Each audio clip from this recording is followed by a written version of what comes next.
My name is Caitlin Batcher, founder and CEO of Scale with Success, and I'm on a mission to help course creators all over the world grow their business in a way that is profitable and scalable. We're sharing revealing conversations about what it really takes to scale an online course business to millions of dollars per year. Join us here to discover the tough decisions we've had to make, the biggest failures we've had to bounce back from, and the learnings that emerged every step of the way. We are so grateful that we have the chance to share it all with you right here on Scale with Success, the podcast built for course creators. Let's get started. How do I help students make progress in a self-directed program? I think this is a great question, and it's great because, yes, we are in this business to reach people and to have people complete our program, but we're also in the business to help them get the desired result, right? And I think that piece is really, really important. So I want to start off by the very first piece of being able to figure out how you can really help your students make progress. The first thing that you need to do is define progress, because progress means different things to different people.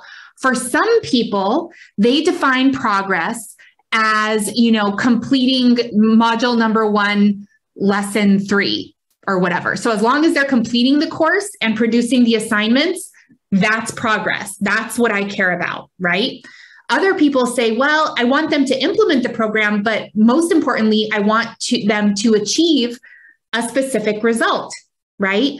Maybe the result is getting your first client, or maybe your result is, with love and intention, resolving a conflict with one of your children, or whatever that specific result is. You want to make sure that you're really, really clear on what you mean by progress.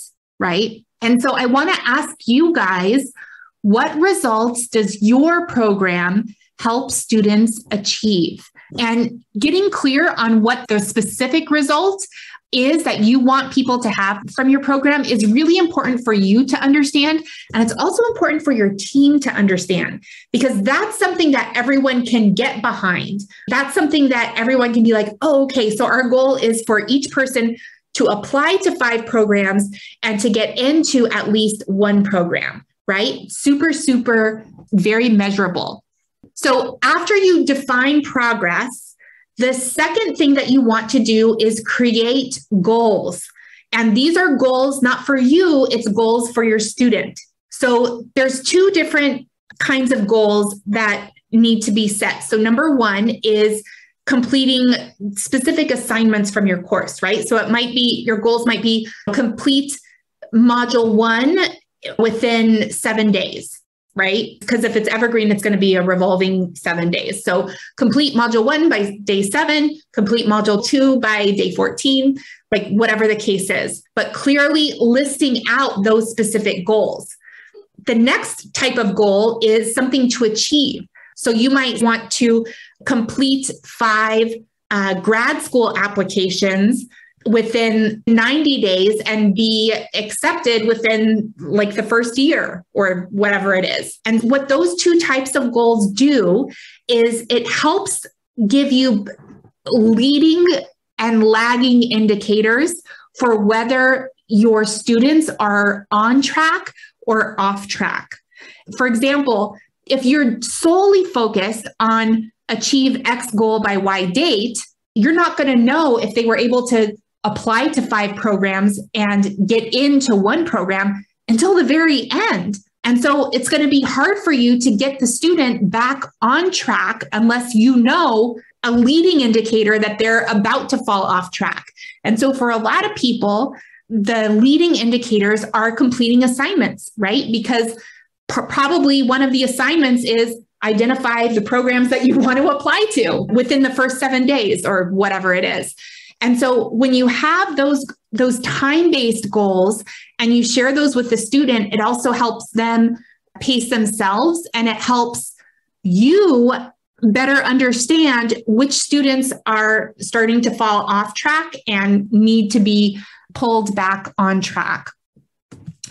The next piece that you have to think about is building a feedback mechanism. So it's great that you have these goals. It's great that you say, oh, I want people to complete module 1 by day 7, module 2 by day 14, and I want them to apply to 5 grad programs by day 90. So that's great, but how do you know what they're doing, right? Especially if you're running a course and you have hundreds or even thousands of students inside of that program. What is the feedback mechanism? How are you going to be able to receive data and track their results in a way that's scalable? Because you can't, like, at least for the price point of most online courses, you can't have like a one-on-one coach for every single person that's going to call them on the phone every day and say, okay, what are you doing today? You need to get this, you need to complete this assignment. And that's not really realistic. So what is the mechanism? The other thing to think about is it is a feedback mechanism. So it's an exchange of information. You're collecting information and then you're responding to it. So what is that going to look like? If you receive data that, yes, they have completed, this person has completed module 1 by day 7, do you do nothing? If you do nothing, that's not really a feedback loop, right? You want to be able to congratulate them. And ideally, this is something that you can automate over time, but you want to congratulate, say, hey, like you successfully completed module 1 or whatever. And if they're not on track, right? If they've been in module 1 for 30 days and they're still in module 1 and you've received that data, what is the check-in process, right? Because you don't want to just leave that person struggling. And again, ideally, this is something that would be automated where you can initiate some kind of a check-in. The tricky thing about these feedback mechanisms is that a lot of times people tend to overcomplicate them. And so we start to put in, test out all of these different things. And before you know it, the program becomes very crowded with all of these updates that may or may not be effective when it comes to helping your student implement the program and get a specific result, because that's the end point that we're all looking for. But if you think about what you're really doing with that feedback mechanism is you want to make sure that you are testing updates to the program and that you are measuring the result of that update, because that's the only way that you're going to know whether you should keep it or not, right? If we are not doing that, what happens is that we get into this emotional state where then we're like, well, should I keep it? Should I not keep it? But for sales and marketing, we're running our business by the numbers, right? We're looking at the metrics and we're determining, was this effective? Did it produce the desired result? Or was it ineffective? Did it not produce the desired result? If it didn't, then we let go of that and try something new. It's really, really important that when you are rolling out an update, that you have a specific metric that you are tracking over time. So you can test that out. You don't have to roll it out to everyone. You can select a random set of students and see if their success metric actually improves, right? So it's not just the top performing students, because the top performing students are going to do well no matter what. It has to be like a random thing to test and see. So if you're like, okay, this randomly selected group of students actually had a 60% success rate versus the overall population, which has a 40% success rate. Then that tells you, okay, that might be something that we can start testing out and rolling out to more people and see if it holds, as opposed to making a big change all over the place. The end piece of that, after you test the updates to the program and you're keeping updates to make a measurable difference in results, then eventually you get to transfer ownership of that onto someone else. Over time, you'll be able to assign a team member to really own student progress. Now, owning student progress does not mean that you're going in and doing the work for the student, because that's impossible. But it does mean that that team member is responsible for improving the overall percentage of people in your program that have attained their desired result. whether the baseline success result is we want for people to apply to 5 programs and get into 1 program. We used to have 40% and now we have 50%, right? And so what you want to do is after you have transferred ownership from yourself over to a team member, then you're going to have to track that team member's improvement over time. So if X% of students successfully achieved their desired result, if that percentage used to be 20%, then your team member is going to have a goal to improve that success percentage from 20% maybe to 30%.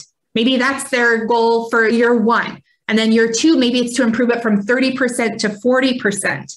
Now, that team member is going to create results by fine-tuning the program and by continuing to simplify, to eliminate what's not helping, and to test and implement what is working. And what we don't want to do is have something in place where you have to read over their shoulder. Like someone was saying, they feel like they have to go in and read the emails that their team member is writing to their students or to their audience. Like they have to constantly be going in and checking up on that. That's not scalable and it's not really helpful. But what is helpful is if you are tracking that particular success metric that team member has ownership of. And if they're hitting their success metric, great. And if they're not, then you can go in and say, hey, can you why don't you show me some of the emails that you've been sending and we can go over these? Oh, okay, I see. So the problem is that you're saying it this way and we want to say it this way. Is that something that you can do from now on? Yes, it is. Okay, great. So let's make that change and then let's start to track the progress of that and see if that actually improves or does not improve. Are you ready to scale your online course business so you can impact the lives of more people and create real change in the world? Join us inside our signature program, Scale with Success, where you'll get the content, coaching, and community you need to successfully implement our proven process to help you scale so you can start reaping the rewards of running a highly profitable online course business. Scale with Success is a multi-year group coaching experience built for online course creators who are ready to scale their business to and through $1 million with certainty as a result of having the right support at the right time. What are you waiting for? Click over to scalewithsuccess.com and apply now.